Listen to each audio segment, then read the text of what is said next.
$480,000, which is at 80%.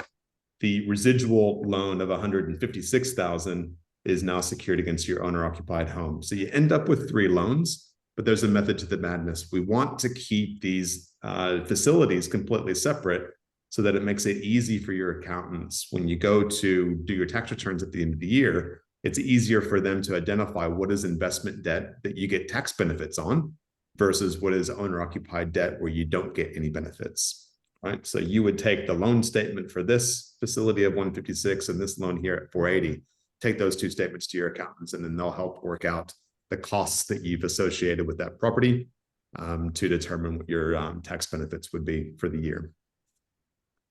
Now, Nick and Jackson, I've talked a fair bit about the structure here, and what we normally recommend to our clients, or what we not recommend, what we say that most clients do, is that when you're taking out an investment property, you make that investment debt interest only while you still have an owner-occupied loan. Do you want to speak to that, please, Nick? Yeah, so I guess the reason why we want to keep loans separate, one, simplicity, especially if you're accessing equity for an investment property secured against your owner-occupier. Now, it might seem a little strange that it's secured against the owner-occupier and there's a debt there that you're using for an investment property. And the question might be is, well, is that interest on that loan deductible? Well, the answer is yes, because the tax office look at it from a perspective of, well, how have you used those funds?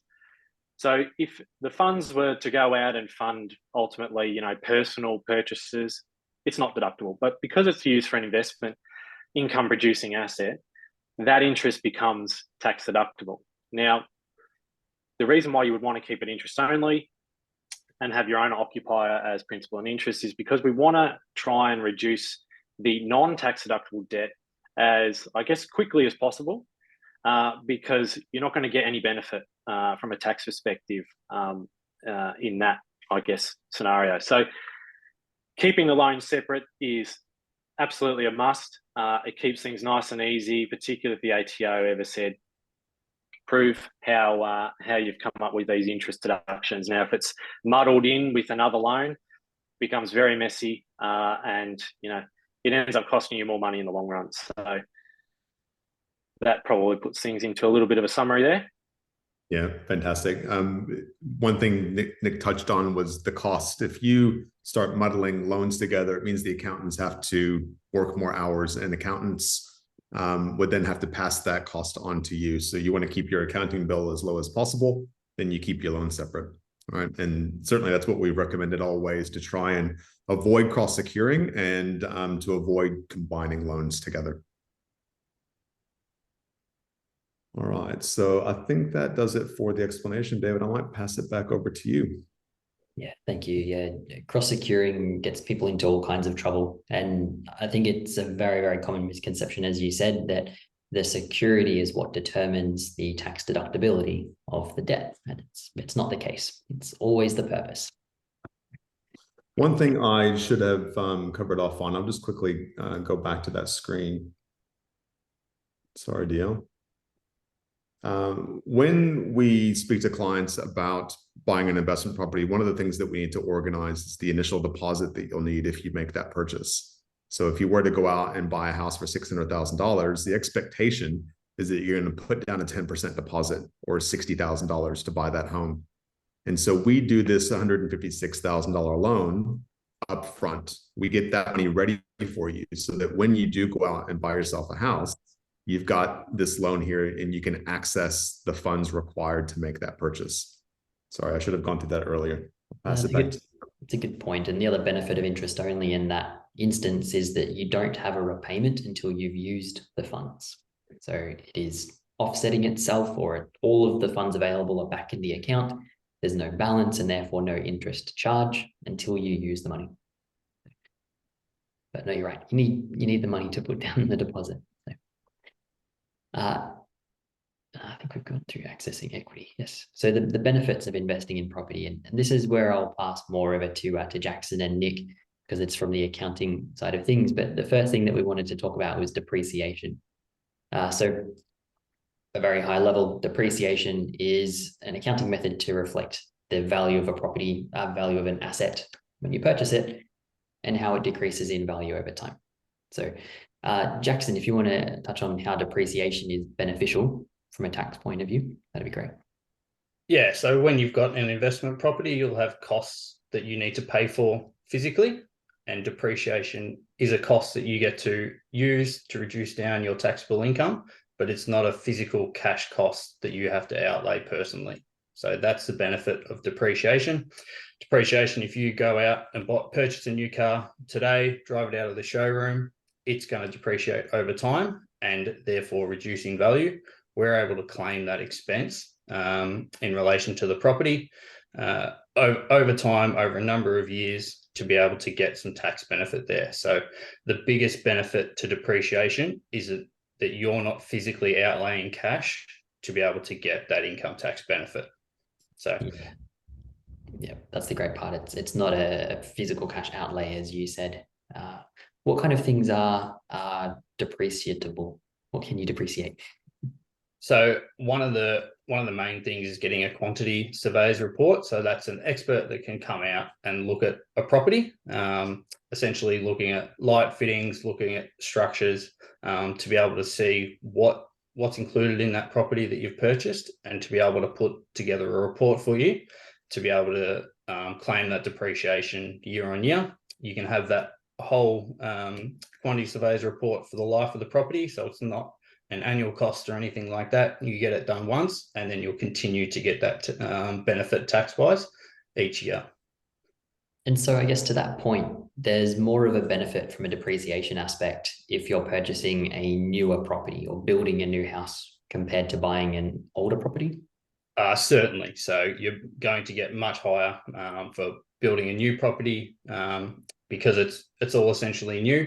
You can't say that it's sort of been written down in value over time. But if you're purchasing or building a new property, you'll get much higher depreciation rates that you'll be able to claim in your personal return than an existing older property.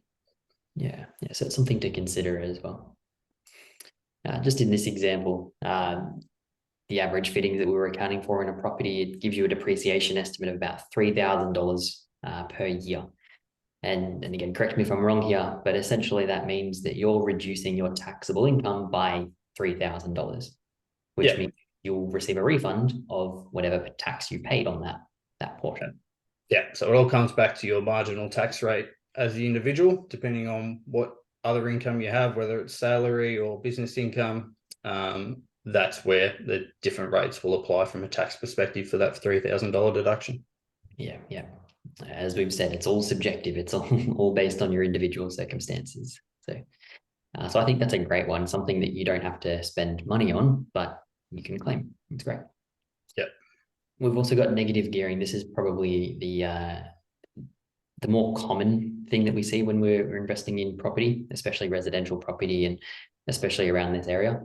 So for those that weren't aware, negative gearing is essentially when the cost of the asset outweighs the income that it's generating.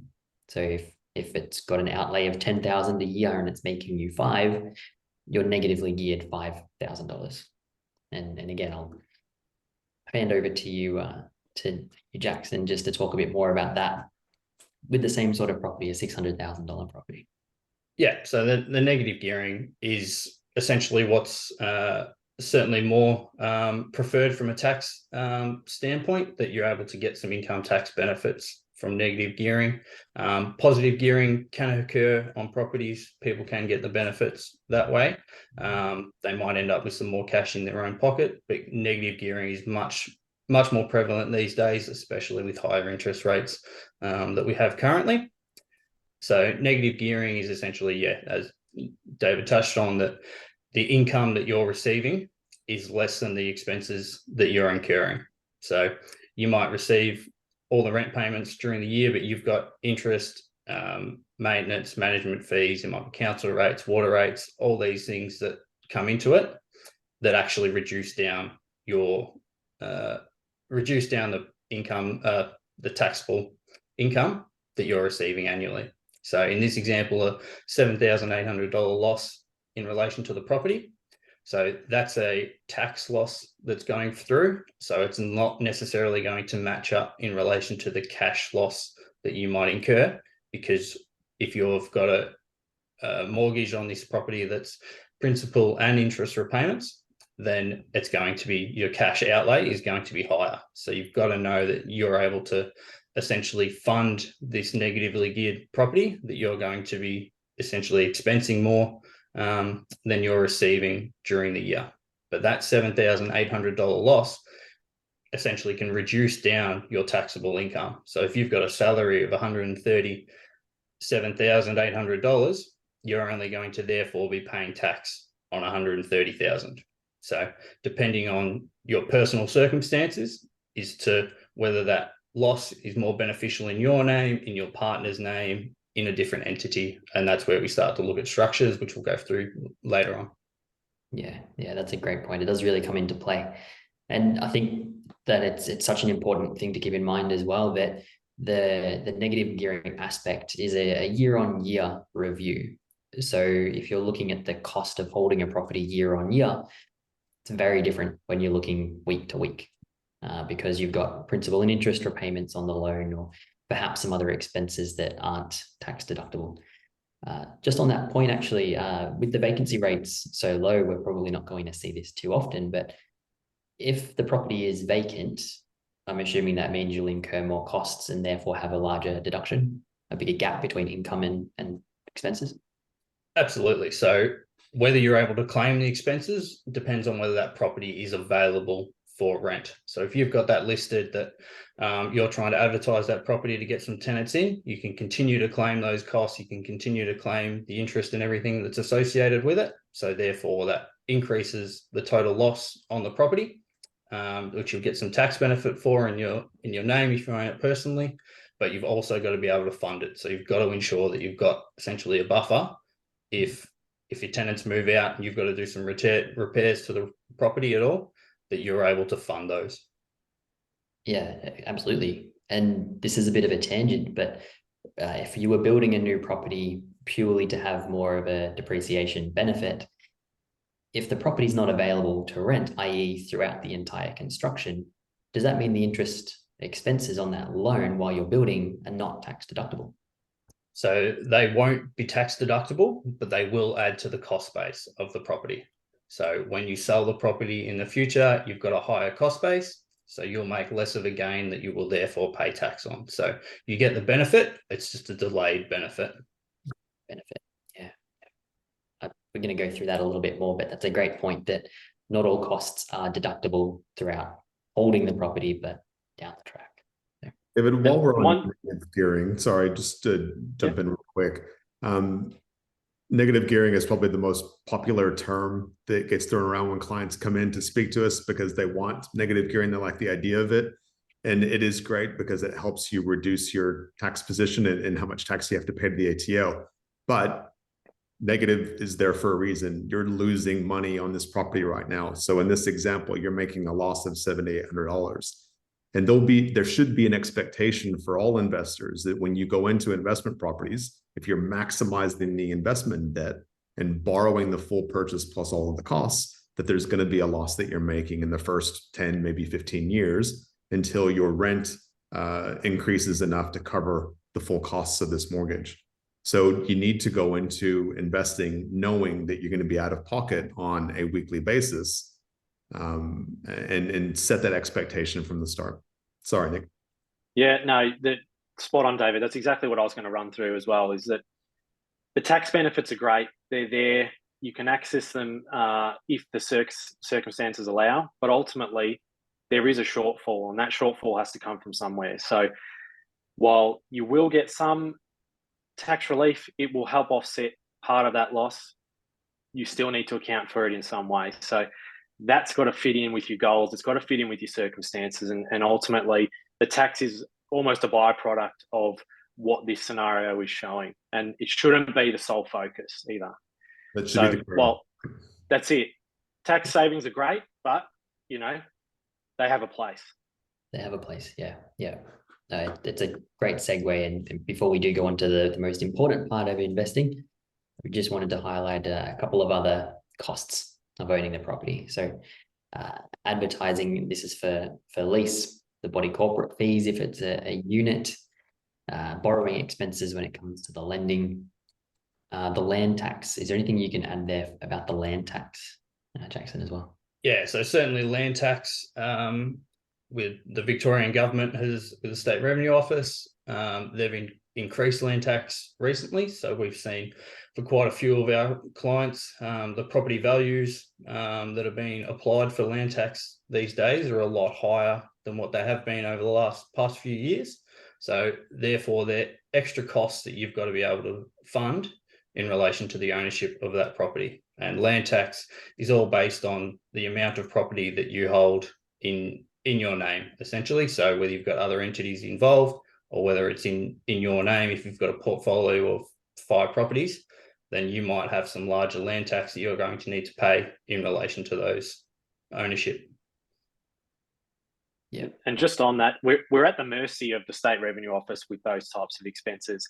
So I think it highlights part of the conversation is that there are things that do come up that are unexpected, and the Victorian government and various other state governments, they obviously dictate what taxes apply, when they apply, how they apply, what changes are likely to be made to recover, significant expenditure over the last, handful of years that, particularly during COVID, they're trying to recoup a lot of losses. So I think it just highlights that there's a need to be able to fund, I guess, unexpected changes, and particularly governments are the ones that can dictate, how costly taxes become. So just wanted to jump in there. Yeah, that's a great point. It was actually one of the questions that I was saving towards the end, but essentially how do property taxes impact the profitability for investors, and it reduces it. And unfortunately, it's something that, whilst you can try and plan for, it is very difficult to. You've seen just over the last year, the Victorian government have changed various thresholds in the way land tax applies, vacant residence tax changes coming through. So you can just see that the revenue officers are there to, try and recover money in any way, shape or form. And yes, it does have a huge impact on the profitability or, the loss-making extent of an investment property. Exactly right. And again, this is just a very high level of the fees and the costs of owning an investment property. Can't stress that enough. Now, this is the big part that you were touching on, Nick. This is why you invest, the capital growth in a property. And we're going to go through a chart in a second, but what we're referencing here is an average of 6% growth per year, annual growth of 6%. Now, again, we'll go through a little bit, but your growth in the property is going to depend on so many different factors, especially if you're just looking at the property, where that property is located, i.e. if there are additional land taxes impacting what kind of properties are being purchased by people, or if there's no growth in the area. Also the type of property. Jackson, you mentioned about body corporate fees as well, just in the last slide. They're going to impact the growth of the property. Generally, apartments will grow slower than standalone properties, detached dwellings will. And of course, how much you actually purchase for. That's another big part of it. So again, everything is subjective. Everything is very individualistic. So these are some of the key factors that impact your growth. And again, speak to the professionals about what's best for you, because you might be after immense capital growth over a great period of time, or you might be after greater revenue streams for the short term, where an apartment might be a better option. So there's lots of different ways of looking at it. But the chart, as I was mentioning before, we're looking at a $600,000 property with an average of 6% growth. You can see that over 10 years, we're gaining nearly $400,000 in equity, in property value, and that's going to increase over the term of the loan. And we've stretched this just over the term of the loan. But that capital growth there is what, nearly $1.9 million that the property's grown in value. And that's what you're after. That's why you invest, so that when you retire, you have a larger asset in your portfolio to sell or to leverage for other things. So Nick, I might pass back to you in terms of tax perspective, capital gains and capital losses when time does come to sell. Yeah, look, I think it ties in with the negative gearing side of things. A lot of investors will look at, okay, well, it's great to negatively gear a property.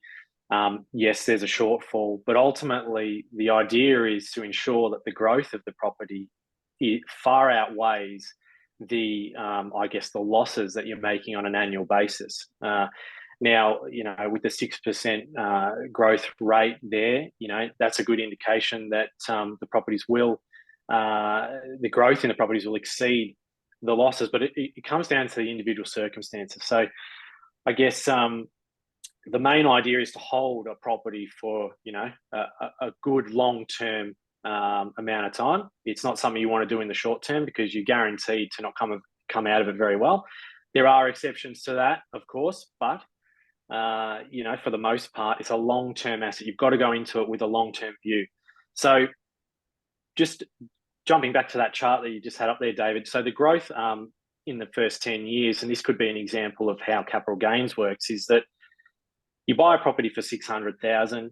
At year 10, you decide, okay, it's time for us to do something else. Let's sell it for near on $1 million. So you've had $400,000 of growth. And that is ultimately, the profit on the sale in simple terms. So unfortunately, with any investment, the tax office want a piece of it too. So they want to say, well, okay, you've been making some good money. You've made some good profit on this. We want to tax you on that, and we want a piece of it. So when you're selling a property and you're making a $400,000 capital gain, you're not going to walk out of it with $400,000 in cash in terms of profit. You're going to walk out of it $400,000 less some expenses and less the dreaded tax that goes along with it. So depending on how you're structured will dictate what the tax looks like. But ultimately, if it's in your own individual name, a $400,000 profit is going to put you on a top marginal tax rate. And, nowadays that marginal rate is near on 50%, 47%. So you're going to lose a fair chunk of it in tax. However, there is a concession that the ATO provide, and it's something called the 50% discount. And a lot of people may have heard about it. The way it works is that the idea of any investment property is that you hold it for long term. So the tax office say, if you hold a property or an investment for more than 12 months, any capital gain that you make on that property, we will only tax you on 50% of that capital gain. So in the example that I just provided, you would actually only be taxed on $200,000 of profit, and you would lose still a fair chunk in tax, but you're certainly not going to get taxed on the $400,000 all up front, provided that you hold it for more than 12 months. So in that example, that's a 10-year sort of time frame. So that, in the general sense, would apply. Nobody likes paying tax, but when you're making profit, you're paying tax, you're actually in a better position. Yeah. It's still losing a portion of something rather than a portion of nothing. Exactly. Yeah. I've just run the numbers, some quick math in the background there, and essentially you've gone from taxes of $188,000 on the $400,000 profit down to 94. So yeah, half. Huge savings. It's a good concession to utilize. So make the most of it. Definitely. I think what the ATO is suggesting here, Nick, and what you've suggested as well, is that you want to go into this with a long-term approach. The ATO is incentivizing you to have a long-term approach. And in general, if you're going to make money on property, the idea is that you're holding on to it and letting that 6% growth year on year, or whatever it might end up being, that's what you're working towards. The idea of trying to flip properties like they do on those TV shows in America, it's not possible here because we've got stamp duty, we've got higher fees, we've got higher interest rates right now. The game is different here, and so you don't have that ability to easily flip properties. Yeah, absolutely. And you do have to look at the tax considerations of when you're delving into property development. It can get a little bit complicated. and it's certainly not your stock standard investment property that you're holding long term. So, you know, the tax office can be generous in some circumstances, but, you know, for the most part, they want as much money as they can possibly get their hands on. I just wanted to touch on a few of those points, and not to delve too deeply, but holding it long term, if you just look at this chart, you know, the first 10 years you've made nearly 400,000, and then the next you've made another 600, and the next 10 years another million. And it's all coming back to that compounding interest. It's 6% of a higher value and 6% of a higher value and a higher value. So the longer you hold it, theoretically, the faster it will grow from a dollar sense. And if we take the example from beforehand, if we had a loss of $7,800 per year, which is a little bit over 1%, you're still growing at 4.5%, 5% per year. So you're still making money despite the losses over time. And again, it's not the focus to focus on the losses, but the growth is outweighing the cost. And that's the idea. That's the point. Now, Jackson, you brought up a good point before about deductions that aren't available year on year throughout the holding of the property, but down the track. Can you talk more about that? Yeah, so there's deductions that essentially will come with the actual sale of the property. So if you're paying agent fees, advertising, all these things can add to the cost base of your property to help to be able to reduce down that gain that you're going to make when you sell it. So you've got to try and keep record keeping, makes things a lot more simpler. If you've got good records in relation to a property that you've sold, you've got all the invoices that you can supply to your accountant, their time will be less, they'll charge you less, and you end up with more in your pocket. Yeah. And even the costs from purchasing the property, is that right? Stamp duty or the interest while you're building? Absolutely. So all the stamp duty, you don't get the deduction for it, but you will be able to add that to the cost base of your property.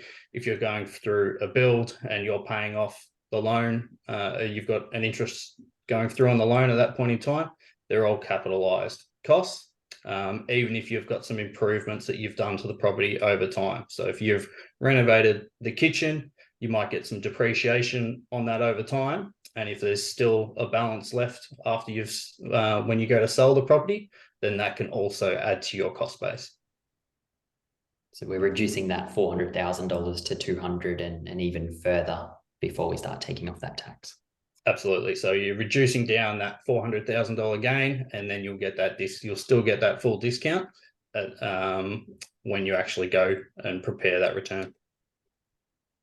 And Nick, sorry, I think you were going to jump in with a point. All I was just going to do is confirm when we talk about cost base, we're referring to the purchase price of the property plus costs that are not deductible on an annual basis, albeit stamp duties, commissions, capitalized interest, those sorts of things. So it's looking at the purchase price and adding on those extra costs. So that's when we talk about cost base.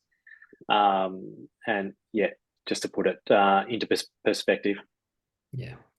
I think that's the important part, the capital gain and how to maximize that gain. We're only going to touch on this a little bit because risks can be so vast and so vague, especially when we're talking about changes in taxes and things like that can pop up sporadically. But essentially the big ones that you need to keep in mind are things like the market can go up and down. 6% growth year on year for 30 years is an average that we've assumed. That could be lower, it could be higher.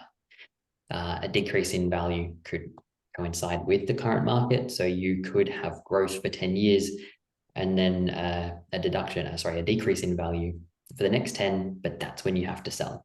So it's all about the timing. Obviously, you've got tenants, which are people, which can damage property, and that's something to keep in mind as well. You could have a larger expense, a larger monthly outlay or yearly outlay in terms of upkeep. And whilst it's deductible, it's still a cost that you'll only recoup a portion of. And obviously maintenance and repairs, as properties age, they'll need more of that. And that's a cost that you want to account for as much as you can over time. So again, you can go into this all day, but the big parts of investing is the property itself and the people that are going to be using the property. Just to point out an obvious risk here as well, no one predicted that we'd have interest rates rise by 4% over a very short period of time. And that itself is a massive risk to investors because your cost has now suddenly drastically increased. So again, no one's going to be able to predict what's going to happen with interest rates over the next 10 months, let alone the next 10 years. So it's just something to keep in mind. You certainly don't want to do this if you're just barely qualifying or barely budgeting it in your cash flow. You want to have surplus so that you can weather any storms that might arise. Yeah, it just comes back to your point, Nick. This is a long-term game. This is what you want to have for the long term. So structuring it right from the start and having that buffer is absolutely key. And as we mentioned earlier about changes in legislation, that's also a risk that's a factor there. It's a very unknown risk as to trying to plan for it, but you've got to take those things into consideration before purchasing.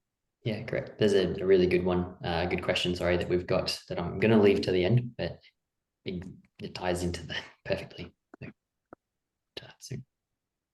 And then I'm happy to go through more of the ownership structure. So the biggest thing in relation to when you're starting out looking, you want to go and speak to a mortgage broker and see whether you've got enough equity available to do it.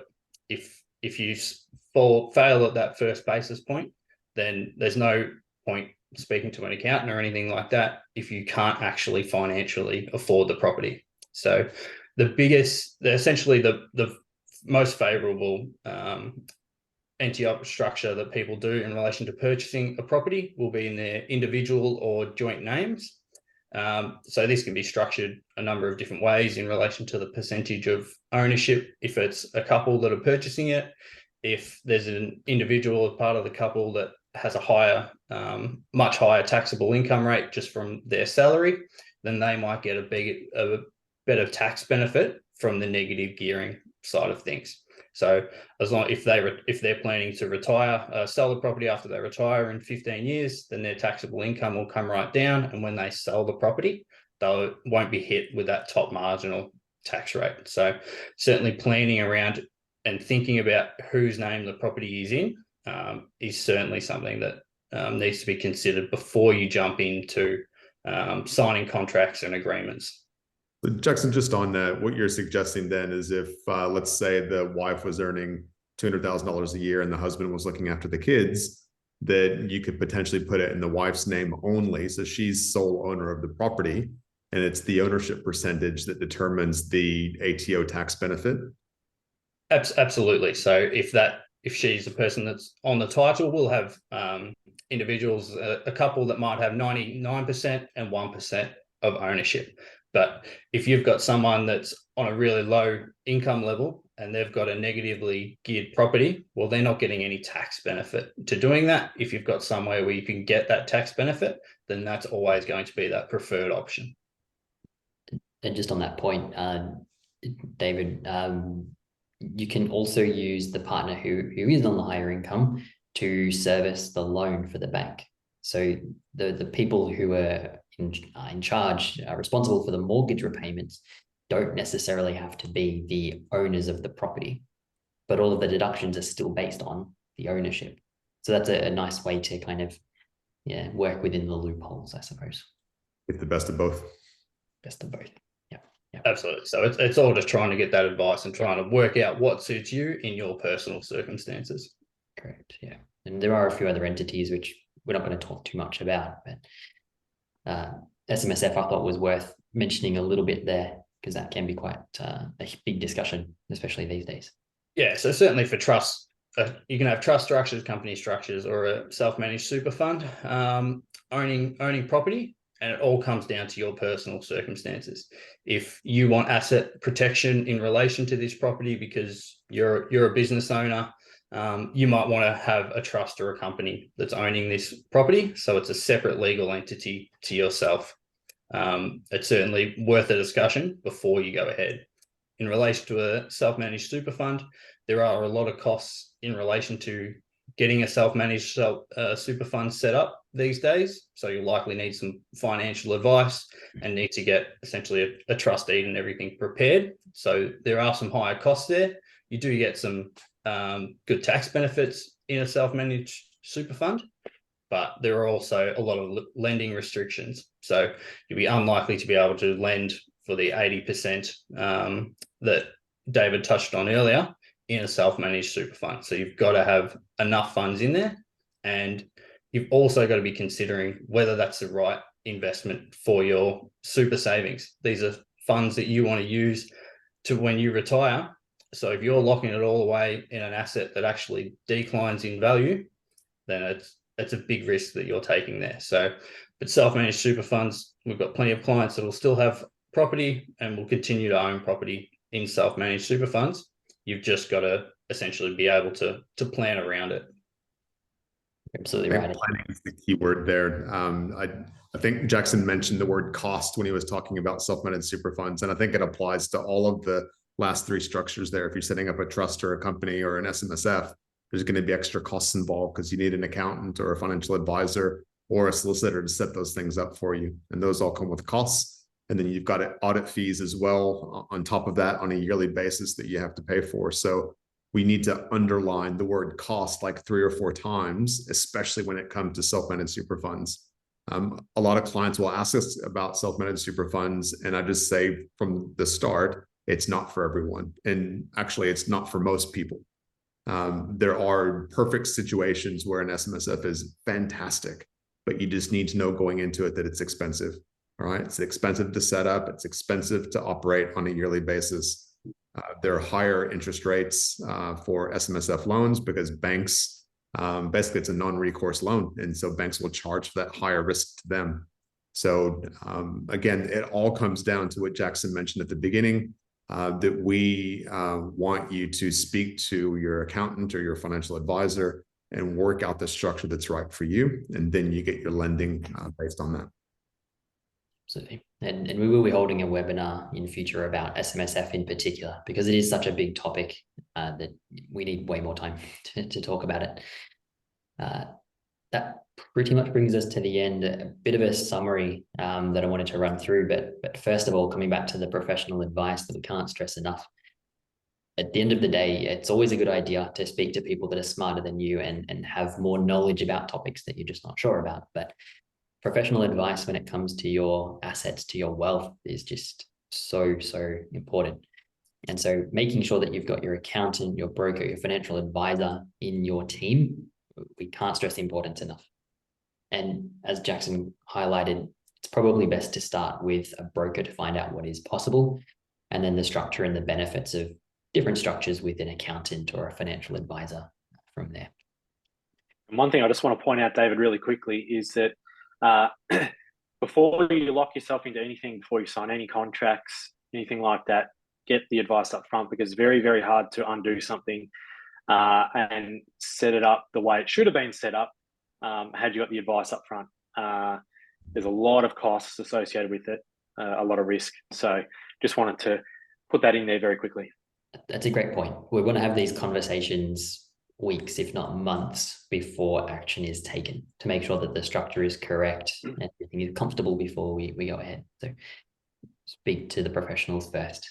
And the last professional I've got in there is a property specialist, which ties in well, especially if you're looking to invest in property, because they'll know more about the types of property or where to find a bargain or tenancy rates, vacancy rates, all of that sort of thing. So they're a really important part.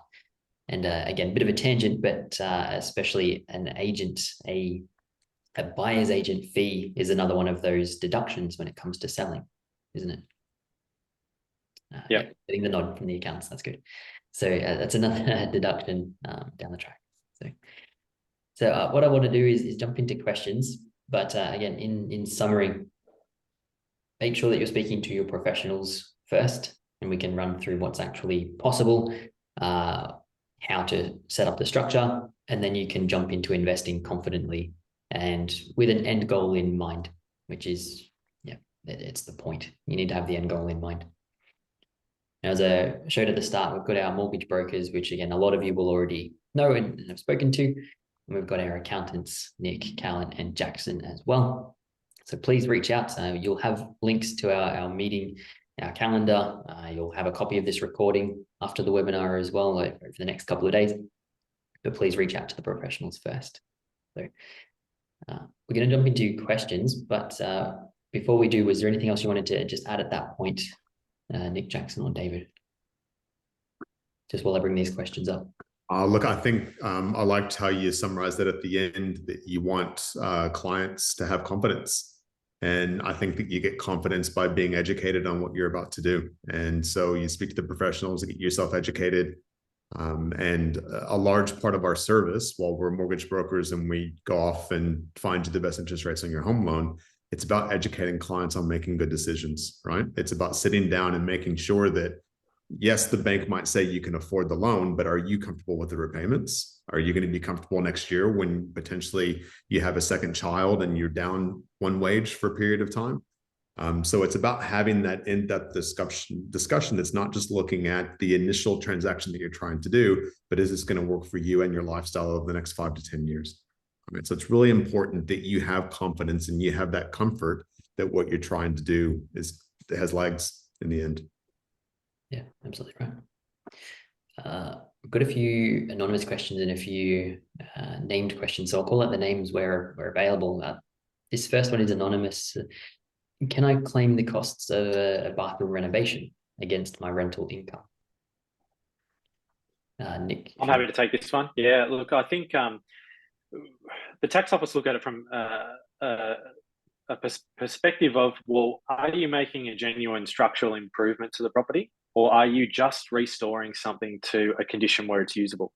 So there's differing deductibility on both of those. Now, if you are going in with the intent of ripping out the bathroom and completely gutting it and retiling, new shower screens, all of the above, that is a genuine structural improvement to property because it adds value. It adds, typically tens of thousands of dollars would need to be invested into something like that. So the tax office look at that as a structural improvement, which would be claimed on a depreciation standpoint. So you would get a deduction on a year-by-year basis. You wouldn't get the deduction up front.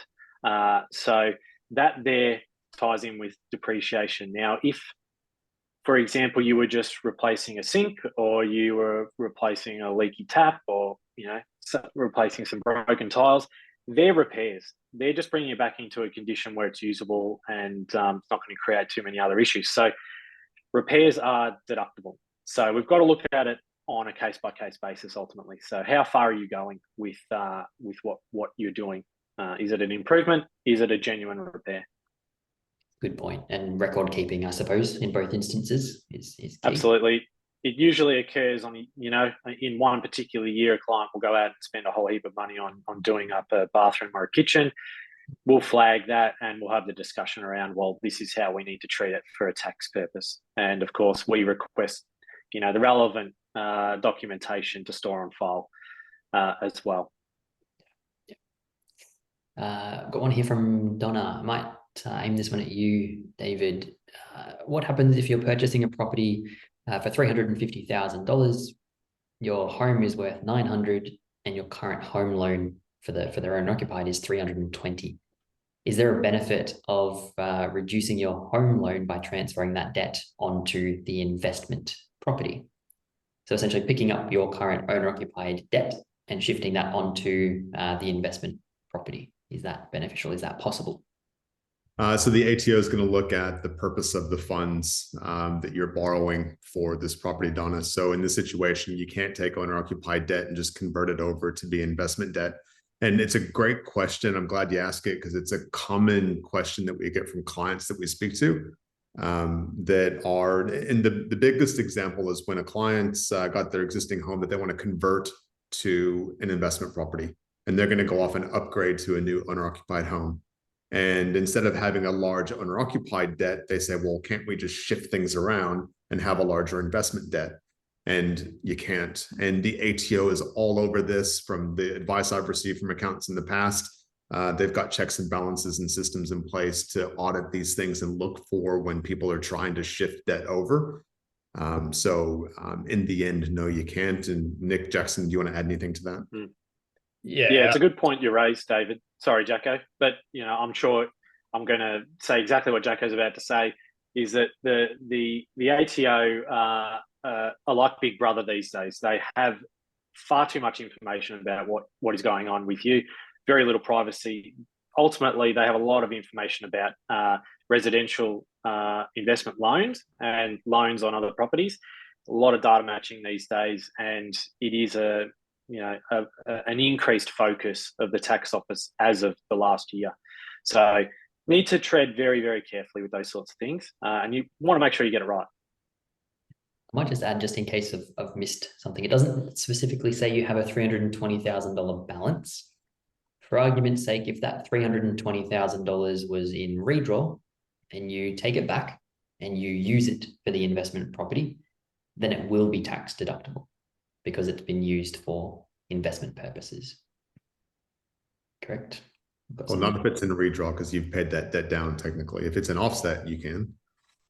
The loan itself, if you've taken that money, then that loan would be tax deductible.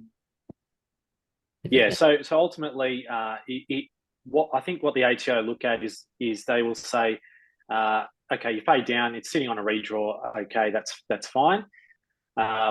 If you go out and then use that redraw for income producing purposes, albeit this gets back to our point about keeping loans separate and keeping good records, is that they draw the connection between how the money is used and the investment that it's being used with. So there are opportunities from a tax deductible standpoint in terms of interest in that scenario, but you do want to be careful using a redraw because ultimately there will be circumstances where you will use part of it for personal use, and that's where the issues start coming about.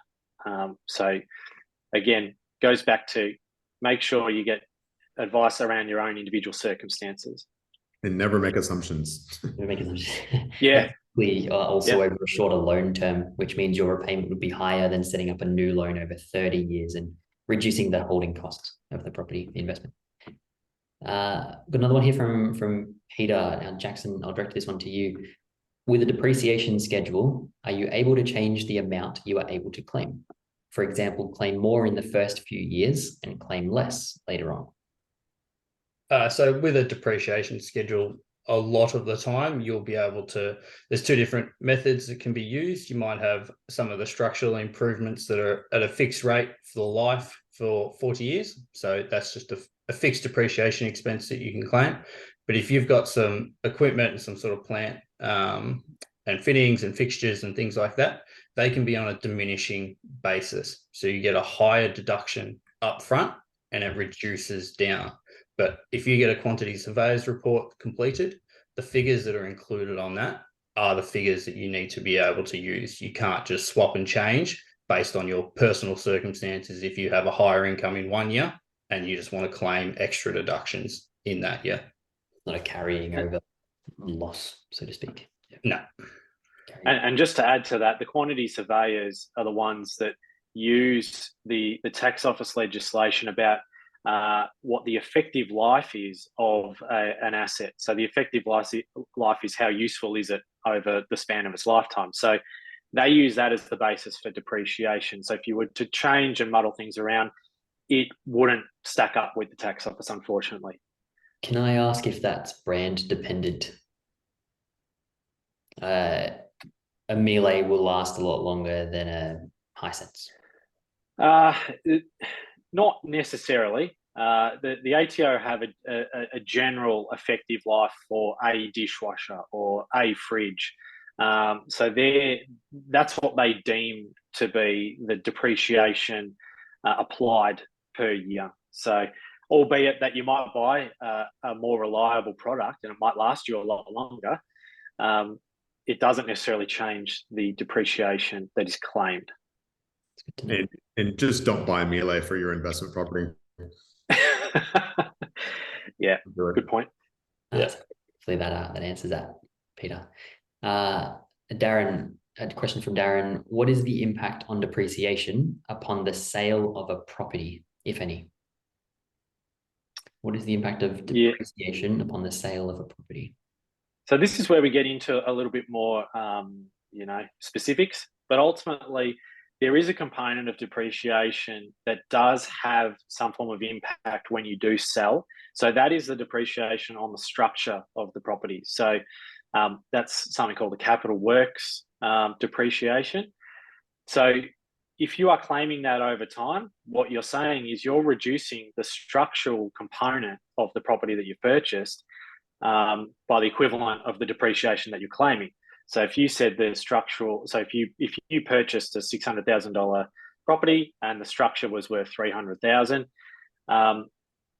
if you are then claiming, say, $5,000 of depreciation, capital works depreciation each year, that $300,000 portion of the property starts reducing the cost base by the $5,000. So in my capital gains example earlier, where you had a $600,000 purchase price, say after 10 years, you've claimed $50,000 depreciation, your purchase price actually becomes $550,000 because you've received the tax benefits along the way.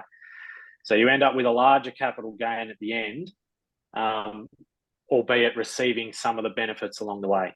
And that's where we start getting into a bit more detail, and it gets a little bit more complicated. So it's a little hard to sort of convey over a webinar, but that's where the conversations and that's where sort of plotting it out case by case comes into it. But yes, the question is relevant. There is an impact. This is anonymous for you, David. It's a really good one, actually. How does the bank confirm how much rent I'll receive from the new property? Okay, so the bank will look at a couple of things. Usually you would get an agent to provide you a letter estimating what the property would be rented out for, or there could potentially be a lease already in place, and then they'll look at the lease agreement that's in place to determine the rent. But ultimately, they will rely on the valuer who's doing the valuation on that property to give an estimate on the expected rent. And unfortunately, with most banks nowadays, they are leaning towards the valuer's assessment rather than what you might actually be getting for the property, or what an agent might expect it to be worth. So they're relying heavily on the valuation report that we get back from the bank, which ultimately impacts your affordability on paper in the bank's eyes, but a completely different question to your affordability in real life when you own the property. That's right, and both are important. I think the most important thing is if there was a $10 or $20 difference in what the bank thinks you can afford, then do you want to be that close in affordability anyway, in purchasing a property? And then if it's in the end, I would say it's not so much of an issue. It's not something that we've seen be a huge concern. Got a couple from Kerry. Thank you, Kerry, for the questions, by the way. First one here, how would it work if you wanted to access equity to purchase a new home to live in and then rent out the existing home? Which we touched on a little bit in a question earlier. But if we could just run through the logistics, how would you convert a home loan to an investment? And how would you prove that you're living in the new house instead of to the bank? Well, it's all about how you're setting up the initial loan. So the idea would be that we're doing a refinance of the existing mortgage to convert that to be an investment, mainly because we would likely need rental income to help service that loan. And so you're declaring to the bank that, yes, we need rental income, and therefore that loan is going to become an investment loan. And then you're purchasing as an owner-occupier, and you're stating to your conveyancer how you plan to treat the property. And that is also being disclosed to the bank. So you'd be setting up a brand new owner-occupied loan and refinancing the existing loan as an investment. And Jackson, you touched on it earlier. When would that property become eligible for tax deductions? Yeah, so then from a tax perspective, when you move out of that property, you want to try and get a valuation completed on that. So you might have had a gain on that property of $100,000 whilst it's been your main residence. Well, you want to lock that in, and that's tax-free. If you can get a valuation done when it becomes a rental property, that's essentially what the purchase price will be when you sell the property in the future. So certainly looking at that, when you have the property available and listed to be rented, that's when you can start claiming deductions against it from a tax perspective. Just to repeat that, and it's a good point, Jackson. So The capital gain, if you purchased a house for $100,000 10 years ago and you lived in it, and then you turn it into an investment property and it's now worth 500,000, and then you sell it 10 years later and it's worth 800,000, you're only paying capital gains on the difference between when it became an investment property at 500 and when you sold it at 800, not from when you purchased it at 100,000. Absolutely. So record keeping is the biggest thing there, to sort of know when you've moved in and out of properties and getting valuations that are completed and filed away. Because if you have to try and go back and get a valuation done once you've sold the property, well, it depends on how realistic that might be, and you might be costing yourself essentially in the long term. So getting the valuations saved safely so that you can refer to them 10, 20, 30 years down the track when you do sell the property is important. Keeping the loan contracts is also super important. And one of the massive benefits that we received over COVID is that loan documents are all now done electronically. So it's made it really easy for clients to be able to sign documents just by clicking on their computer screen. The downside is that you think it's in an email, and then maybe you change your work or you change your personal email address, and now you no longer have access to your loan documents. So do make sure that you save those things down in the safe place, along with the valuations Jackson's outlined, so that you can refer to them when you sell. A bit of an obscure point, but having young professionals surrounding you means that they'll likely be around for a lot longer, and we'll have a record of those documents for you too. So now Kerry had a follow-up question to that point. Negative gearing versus positive gearing. Why would you want to lose $1 just to save 34.5 cents rather than making $1 and paying 34.5 cents? No, that's a good point. Yeah, gains, yeah, absolutely. It's a great point, and you know, as the name suggests, positive gearing is a positive to you. It's a positive cash flow. Yes, you're paying tax. If you're lucky enough to be in a position where you can positively gear a property, I think that is a great scenario to be in. The unfortunate thing is if you're trying to get in and use equity to invest, typically you will probably start in a negative position, albeit that is tied with interest rates. You know, ongoing costs, things will reduce over time, and you may find yourself in a positive geared position in the future. But I will say that that if you can get in a positively geared position, it's a great spot to be in. But it will mean that you're probably going to have to front up a fair bit more money to go towards the purchase price. And the question then becomes well, is that money used in the best use? Could part of it go towards something else? So I guess it just comes back to the points that we're making all night, is that it's what are your goals? If that's your goal, then so be it.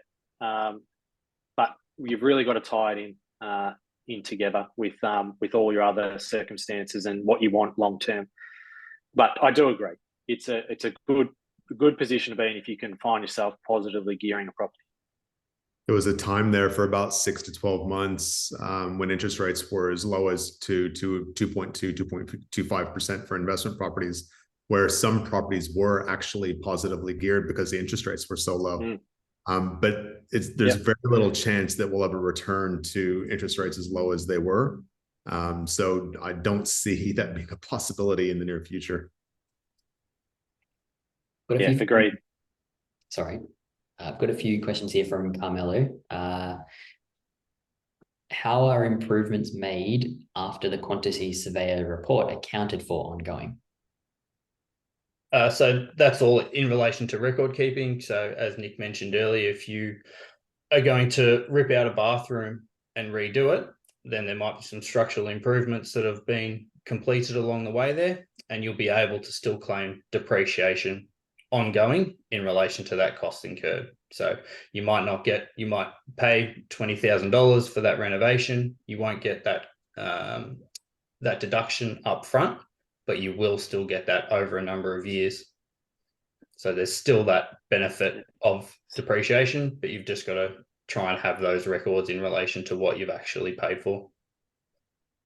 Yeah, this is. So we would actually add that in addition to the quantity surveyor's report. So that's, back to the point of record keeping.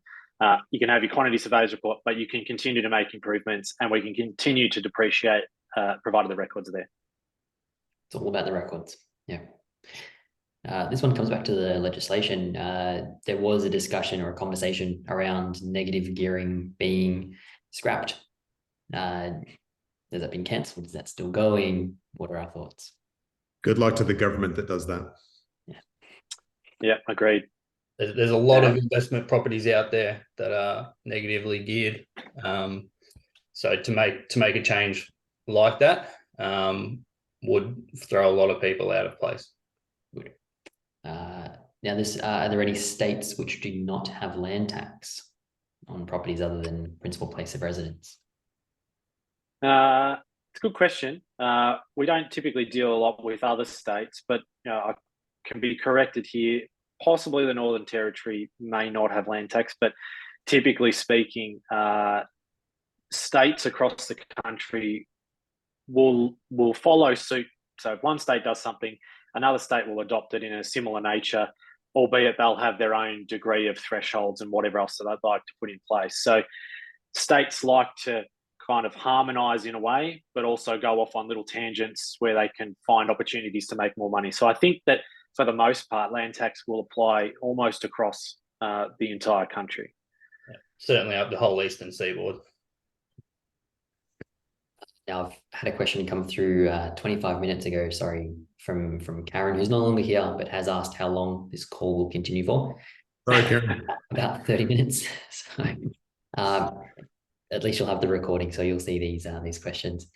Now I've got two more questions before we do finish up here. And just before I get to them, I wanted to mention that we also hold these webinars for individual businesses. Again, we need to have individual conversations, but in smaller groups, we do these in lunch breaks so that smaller clusters of people can make it, because we are aware that there are people that need the nighttime for shift work and things like that. So if any of your employers were interested, or if family and friends just needed a little bit of a group, we're more than happy to run those webinars in a smaller portion.